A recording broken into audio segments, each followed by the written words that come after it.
નમસ્કાર મિત્રો, આજે આપણે ફરીથી પાછા ગરીબીના નિર્દેશકો વિશે ચર્ચા કરીશું.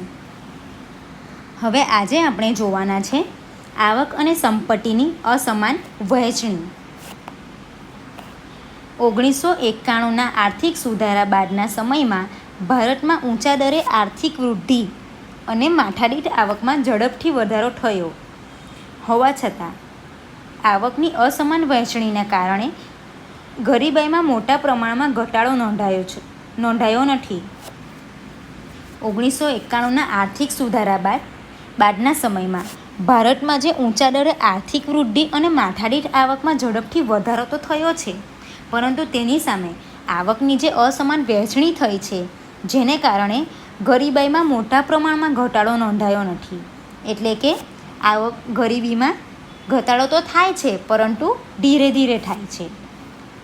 આવકની અસમાનતા વધવા સાથે એક તરફ ઉચ્ચ જીવન ધોરણ સાથે ઉચ્ચ સગવડો ભોગવતો ધનિક વર્ગ, તો બીજી તરફ ઓછી આવક ધરાવતા મકાન વિહોણા તેમજ ગંદા વસવાટોમાં વસતા ખોરાક અને શિક્ષણ અને સ્વાસ્થ્યની પાયાની લઘુત્તમ જરૂરિયાતોથી વંચિત ગરીબ વર્ગ જોવા મળે છે. મિત્રો, આપણે જોઈએ છીએ કે સમાજમાં બે પ્રકારના વર્ગો જોવા મળે છે. એક છે ગરીબ વર્ગ અને બીજો છે ધનિક વર્ગ. તો આવકની અસમાનતા વધવાને કારણે એક તરફ ઉચ્ચ જીવન ધોરણ સાથે એટલે કે ઊંચું જીવન ધોરણ જીવતો ઉચ્ચ વર્ગ એટલે કે ધનિક વર્ગ ઘણી બધી સગવડો ભોગવતો બન્યો છે. એટલે કે ખૂબ જ પૈસાવાળા વ્યક્તિ, આપણે જોઈએ છીએ કે ખૂબ પૈસાદાર વ્યક્તિ પોતાની મોજ શોખના બધી જ વસ્તુઓ ખરીદી શકે છે. તે મન ફાવે તે કાર્ય પૈસાથી કરી શકે છે. તેની પાસે રહેવા માટેનું મકાન હોય છે, તેની પાસે યોગ્ય સગવડોવાળું મકાન બની રહેલું હોય છે, તેઓનો વસવાટ સાફ સુથરો હોય છે, તેઓને યોગ્ય પોષણયુક્ત ખોરાક મળી રહે છે, તેઓ શિક્ષિત હોય છે અને સ્વાસ્થ્યની પણ તેઓને જરૂરિયાતો સંતોષાયેલી હોય છે. જ્યારે બીજી તરફ જોઈએ તો એક બીજો વર્ગ એટલે કે ગરીબ વર્ગ. આ ગરીબ વર્ગ એવો હોય છે કે જે મકાન વિહોણા એટલે કે તેની પાસે મકાનની પણ સગવડ હોતી નથી, તેમજ ગંદા વસવાટોમાં તેઓ વસતા હોય છે. એટલે કે ઝૂંપડપટ્ટીમાં વસવાટ કરતા લોકો, અને તેઓનો વસવાટ એવો હોવાને કારણે તેઓ કોઈને કોઈક રોગોથી પીડાતા હોય છે. ત્યારબાદ તેઓનો ખોરાક, જે ગરીબ વ્યક્તિ હોય છે તેની આવક જ નબળી હોય છે, તો આપણે જાણી શકીએ કે તેની જરૂરિયાત પણ કેવી રીતે સંતોષાવાની, કારણ કે તેની આર્થિક પરિસ્થિતિ નબળી હોવાને કારણે તે યોગ્ય પોષણયુક્ત ખોરાક પણ મેળવી શકતો નથી. આર્થિક પરિસ્થિતિ નબળી હોવાને કારણે બીજું તે શિક્ષણ અને સ્વાસ્થ્યથી પણ વંચિત થઈ જાય છે. એટલે કે આપણે જોઈએ છીએ કે શાળાનું શિક્ષણ હાલમાં કેટલું મોંઘું બની ગયું છે, જેને કારણે જે કુટુંબમાં 2 કે 3 બાળકો હોય, તો તેવા સમયે શું થાય છે કે માતા પિતાની આવક ઓછી હોય, તો ત્યારે આવા અમુક બાળકો હોય છે કે જે શિક્ષણથી વંચિત રહી જાય છે. ગરીબ વર્ગ માટે પાયાની સ્વાસ્થ્યની સુવિધાઓ પણ હોતી નથી. એટલે કે તેઓ ગંદા ઝૂંપડપટ્ટી જેવા વિસ્તારમાં વસવાટ કરતા હોવાને કારણે આપણે જોઈએ છીએ કે આવા બાળકો માટે જે કંઈ પણ જરૂરિયાતો કે તેની લઘુત્તમ પાયાની જરૂરિયાતો હોય છે તે પણ સંતોષાતી નથી, જેથી કરીને આવા બાળકો સ્વાસ્થ્યથી પણ વંચિત રહે છે અને તેનું ગરીબીનું કારણ પણ વધવા લાગે છે. હવે આપણે આજે જોઈશું આવક અને સંપત્તિની અસમાન વહેંચણીનું એક કોષ્ટક, જેના દ્વારા આપણે વધારાની માહિતી પ્રાપ્ત કરીશું. તો મિત્રો, અહીં તમને એક કોષ્ટક બતાવવામાં આવેલું છે. આ કોષ્ટક US અને UK અને ભારતમાં ટોચના 1% વસ્તી પાસે રહેલા વાસ્તવિક આવકનો હિસ્સો દર્શાવે છે. તો જુઓ, કોષ્ટકમાં ટોચની 1% વસ્તી પાસે વાસ્તવિક રાષ્ટ્રીય આવકનો હિસ્સો. તો આપણે કોષ્ટકમાં પ્રથમ ખાનામાં જોઈએ તો દેશ, બીજા ખાનામાં વર્ષ 1998ના આંકડાઓ અને ત્રીજા ખાનામાં વર્ષ 2012ના આંકડાઓ. US 1998માં તેનો આવકનો હિસ્સો 15.2% છે, જ્યારે વર્ષ 2012માં 18.9% છે. યુકેમાં વર્ષ 1998માં 12.5% છે, જ્યારે વર્ષ 2012માં 12.7% છે. ભારતમાં 9% છે, જ્યારે વર્ષ 2012માં 12.6% છે. તમે અહીં જોઈ શકો છો કે ટોચની 1% વસ્તી પાસે વાસ્તવિક રાષ્ટ્રીય આવકનો હિસ્સો આપણા ભારતમાં 1998માં માત્ર 9% જ હતો અને વર્ષ 2012માં 12.6% છે.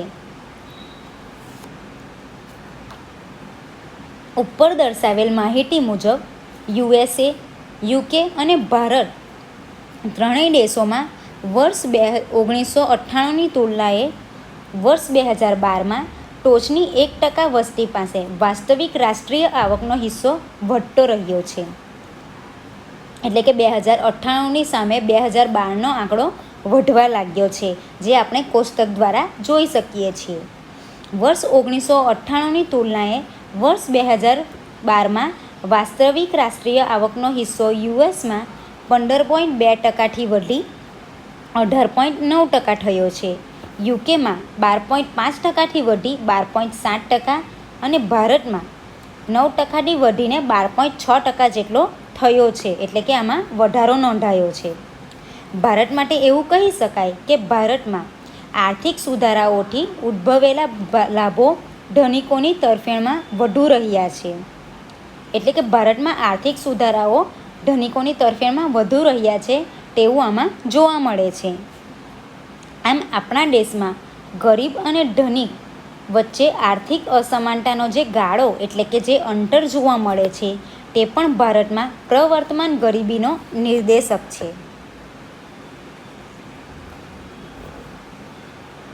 હવે આપણે જોઈશું બેરોજગારીનો ઊંચો દર. આ ગરીબીનો અંતિમ નિર્દેશક છે. પ્રવર્તમાન વેતન દરે કામ કરવાની ઈચ્છા, શક્તિ અને લાયકાત ધરાવતા વ્યક્તિને કામ ન મળે તો તેને બેકાર કહેવાય છે. મિત્રો, આ અંડરલાઈન કરજો. તમને પરીક્ષામાં બેરોજગારી કે બેકારી એટલે શું એવું પૂછવામાં આવે તો તેનો જવાબ આવશે પ્રવર્તમાન વેતન દરે કામ કરવાની ઈચ્છા. એટલે કે તે વ્યક્તિમાં કામ કરવાની ઈચ્છા હોય, તે વ્યક્તિમાં કામ કરવાની શક્તિ પણ હોય અને તે યોગ્ય લાયકાત ધરાવતો હોય, તેમ છતાં જો તે વ્યક્તિને કામ ન મળે તો તેને બેકાર કહેવાય છે. આપણે જોઈએ છીએ કે ભારતમાં બેકારીનો દર ખૂબ જ વધારે જોવા મળે છે. આપણી પાસે યોગ્ય કામ કરવાની ઈચ્છા શક્તિ ધરાવતા વ્યક્તિઓ પણ છે અને યોગ્ય શક્તિ એટલે કે યોગ્ય શક્તિ જે તે કાર્ય કરવા માટેની હોય તે ધરાવતા વ્યક્તિઓ પણ છે અને તેઓને યોગ્ય લાયકાતો પણ ધરાવે છે, પરંતુ તેવા વ્યક્તિઓને કામ મળતું નથી તો તેવા વ્યક્તિઓને બેકાર કહેવાય છે. ભારતમાં આયોજનની શરૂઆતમાં નીચા આર્થિક વિકાસ અને 1991 પછી રોજગારી વિહોણી વૃદ્ધિને કારણે રોજગારી સર્જનનો દર વધતા શ્રમના પુરવઠાના સંદર્ભમાં નીચો હોવાથી બેરોજગારીનો દર ઊંચો રહ્યો છે. એટલે કે ભારતમાં આયોજનની શરૂઆતમાં નીચા આર્થિક વિકાસ સાથે 1991 પછી રોજગારી વિહોણી વૃદ્ધિને કારણે રોજગારીના સર્જનનો દર વધતા શ્રમના પુરવઠાના સંદર્ભમાં નીચો હોવાનો બેરોજગારીનો દર ઊંચો રહ્યો છે. આપણે જોઈએ છીએ કે જેમ પુરવઠો વધારવામાં આવે કે ઉત્પાદનનું પ્રમાણ વધારવામાં આવે તો આપણે વધુને વધુ માણસો રોકવા પડે છે. વધુ માણસો રોકવા પડે છે જેના કારણે શું થાય છે કે બેકારીના દરમાં ઘટાડો થાય છે. એટલે કે શ્રમના પુરવઠામાં વધારો થતાં બેરોજગારીનો દરમાં ઘટાડો થયો છે. એટલે કે બેરોજગારીનો દર પણ ઘટવો જોઈએ, પરંતુ અહીં શું થાય છે કે શ્રમના પુરવઠાના સંદર્ભમાં નીચો હોવાથી બેરોજગારીનો દર ખૂબ જ ઊંચો રહ્યો છે. એટલે કે બેકારીનું પ્રમાણ ખૂબ જ વધી ગયું છે. બેરોજગારીની સ્થિતિમાં વ્યક્તિ આવકના અભાવે પોતાની અને પોતાના કુટુંબની લઘુત્તમ જરૂરિયાતો પણ સંતોષી શકતા નથી. એટલે કે બેરોજગારીની સ્થિતિમાં વ્યક્તિ પાસે કોઈ કામ જ ન હોય તો તે વ્યક્તિ તેની પાસે યોગ્ય આવક ન મળી રહેવાને કારણે તે પોતે અને પોતાના કુટુંબની જે લઘુત્તમ જરૂરિયાતો હોય છે તેને પણ સંતોષી શકતો નથી. એટલે કે આર્થિક પરિસ્થિતિ નબળી હોવાને કારણે તે પોતાની અને કુટુંબના અન્ય સભ્યોની જરૂરિયાતો પણ સંતોષવી મુશ્કેલ બની જાય છે. પરિણામે ગરીબીનું પ્રમાણ ઊંચું રહે છે. એટલે કે આર્થિક પરિસ્થિતિ નબળી હોવાને કારણે તેની ગરીબીનું પ્રમાણ સતત ઊંચું વધતું રહે છે. ભારતમાં વર્ષ 2011 સુધી બેરોજગારીનો દર 9%ની આસપાસ રહ્યો હતો. અહીં તમે કોષ્ટકમાં જોયું તેમ ભારતમાં વર્ષ 2011 સુધી બેરોજગારીનો દર 9%ની આસપાસ રહ્યો હતો અને વર્ષ 2013-14માં શ્રમ બ્યુરો દ્વારા બેરોજગારીની મોજણી પ્રમાણે 15 વર્ષથી મોટી ઉંમરના લોકોમાં બેરોજગારીનો દર 4.9% જેટલો જોવા મળ્યો હતો.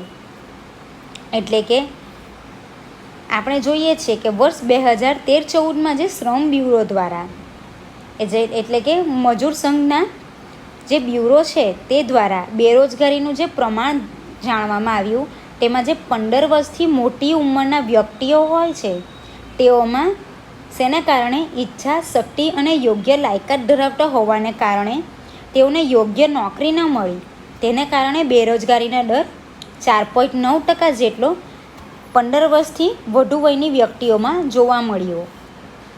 ગ્રામીણ ક્ષેત્ર માટે આ દર 4.7% છે અને શહેરી ક્ષેત્રો માટે તે 5.5% જોવા મળ્યો હતો. એટલે કે તમે અહીં સ્પષ્ટ જોઈ શકો છો કે ગ્રામીણ ક્ષેત્રમાં 4.7% જેટલો બેરોજગારીનો દર નોંધાયો હતો, જ્યારે શહેરી ક્ષેત્રોમાં 5.5% જેટલો બેકારીનો દર નોંધાયો છે. આ પણ બેરોજગારી પણ એક ગરીબીનો નિર્દેશક ગણાય છે.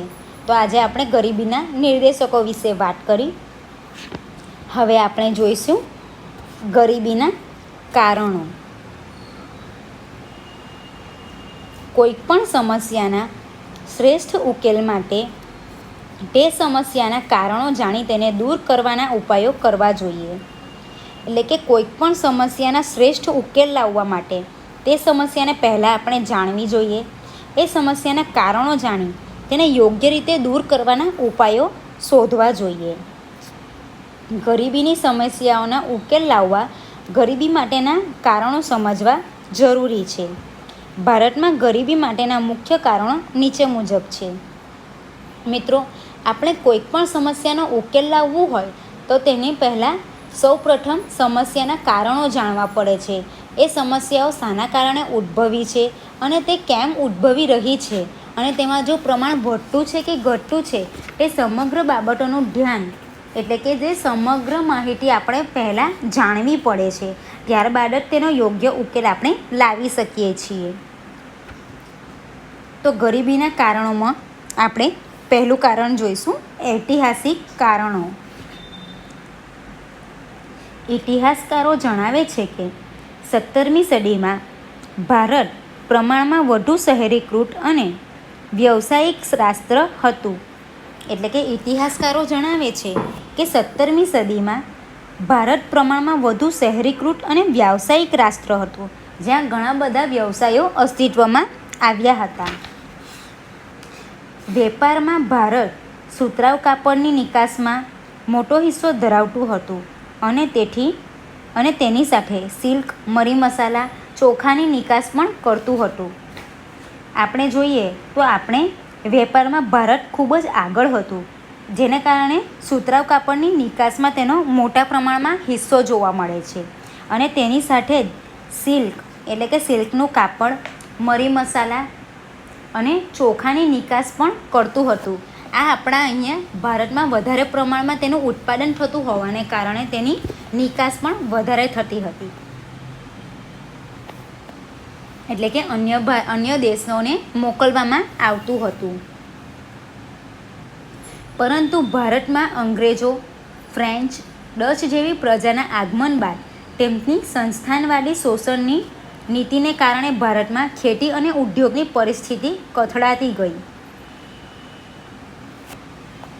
એટલે કે આપણે જોઈએ છીએ કે ભારત જેમાં અંગ્રેજો આવ્યા ત્યારે, એટલે કે ભારતમાં ફ્રેન્ચ, અંગ્રેજો, ડચ જેવી પ્રજા આવી ત્યારથી સંસ્થાનવાદી શોષણની નીતિ અસ્તિત્વમાં આવી. એટલે કે ભારતના દેશોમાં જે ખેડૂતો હતા કે જે ઉદ્યોગો ચાલતા હતા તેના ઉત્પાદકોનું શોષણ થવા લાગ્યું, જેને કારણે શોષણની નીતિ અમલમાં આવવાને કારણે ભારતમાં ખેતી અને ઉદ્યોગોની પરિસ્થિતિ નબળી થવા લાગી.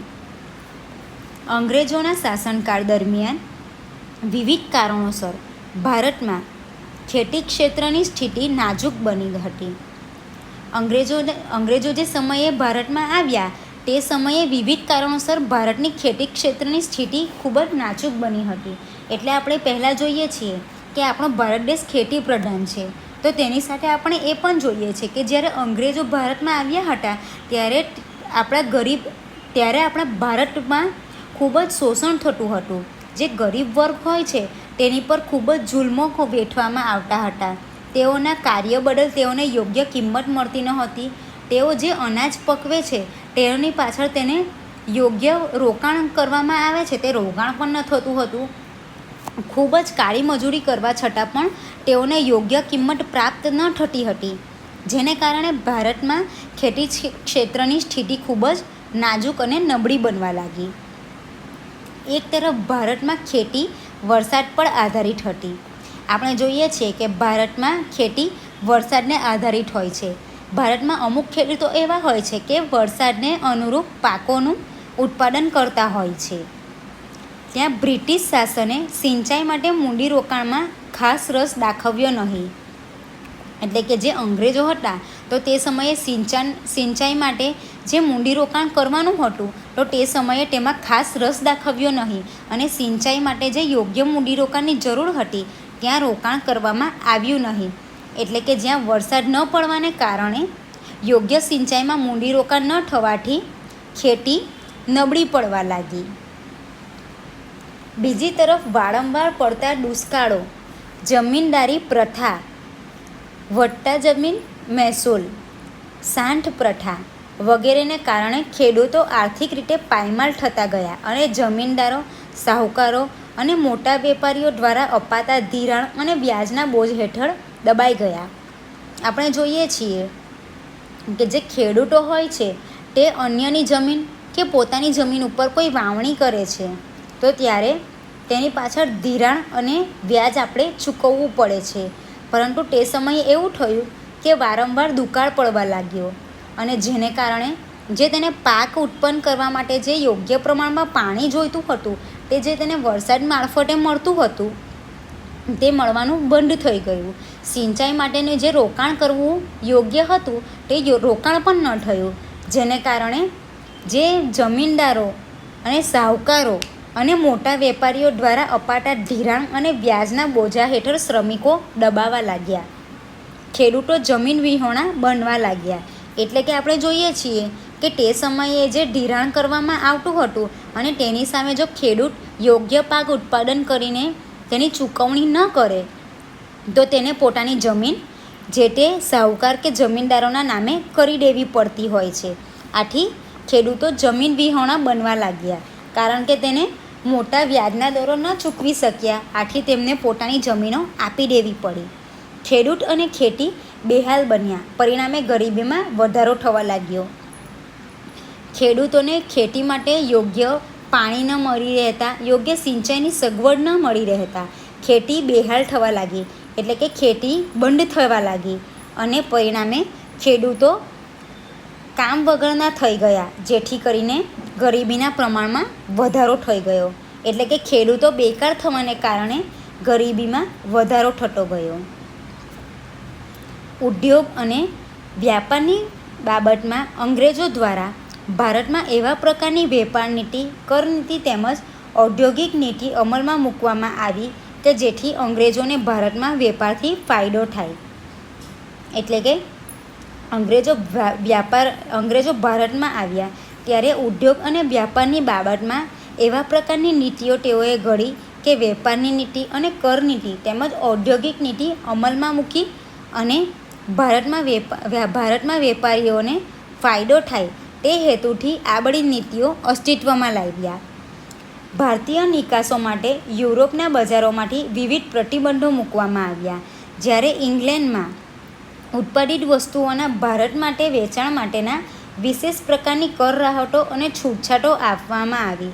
એટલે કે આયાત નિકાસ પર ઘણા બધા પ્રતિબંધો મૂકવામાં આવ્યા, જેને કારણે કર રાહતો અને છૂટછાટો આપવામાં આવી. પરંતુ શેમાં આપવામાં આવી કે જે અમુક પ્રકારના વસ્તુઓના ઉત્પાદન માટે જ આ છૂટછાટો અને કર રાહતો આપવામાં આવી. તેમજ આ પેદાશોને દેશના ખૂણે ખૂણા સુધી પહોંચાડવા રેલવેનો ઉપયોગ કરવામાં આવ્યો. એટલે કે આપણે કોઈપણ વસ્તુનું ઉત્પાદન કરી તેને અન્ય પેઢી કે અન્ય બજાર સુધી પહોંચાડવા માટે કે દેશના ખૂણે ખૂણે સુધી પહોંચાડવા માટે રેલવે સેવાનો ઉપયોગ કરવામાં આવ્યો. રેલવે સેવા સુધી પહોંચાડવા માટે આપણે જોઈએ છીએ કે ઘણા બધા ખર્ચાઓ જરૂરી બની જાય છે.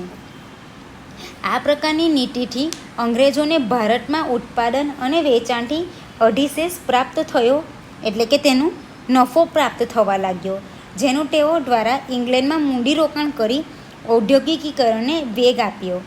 એટલે કે તેમને વધારાનો નફો પ્રાપ્ત થતાં તેઓએ ઇંગ્લેન્ડમાં મૂડીરોકાણ કર્યું અને ઔદ્યોગિકીકરણને વેગ આપ્યો, એટલે કે ઔદ્યોગિકીકરણને આગળ વધાર્યું. ત્યાંના ઉત્પાદિત માલના વેચાણ માટે ભારતીય બજારોનો ઉપયોગ કર્યો. આ વ્યવસ્થામાં ભારતીય ઉદ્યોગો અને વેપારીઓની હરીફાઈ શક્તિ અને ઉત્પાદન શક્તિ ઘટવા લાગી. આપણે જોઈએ છીએ કે ભારતમાં ઉદ્યોગો અને વેપારીઓમાં હરીફાઈ શક્તિ અને ઉદ્યોગોની શક્તિ નબળી પડવા લાગી. ભારતમાં નાના અને ગૃહ ઉદ્યોગો પાયમાલ થવા લાગ્યા. એટલે કે બેકારીનું પ્રમાણ વધવાને કારણે લોકોએ શું કરવા લાગ્યા અને એટલે કે ભારતમાં નાના નાના ગૃહ ઉદ્યોગો વિકસાવવા લાગ્યા અને તેઓ ધીમે ધીમે પાયમાલ થવા લાગ્યા. પરિણામે ભારતમાં બેકારી અને ગરીબી વધવા લાગી. આમ ગરીબીનું મુખ્ય કારણમાં ઐતિહાસિક કારણો પણ આવે છે. હવે બાકીના કારણો આપણે આગળના ભાગમાં અભ્યાસ કરીશું. આ ભાગમાં જોડાવા બદલ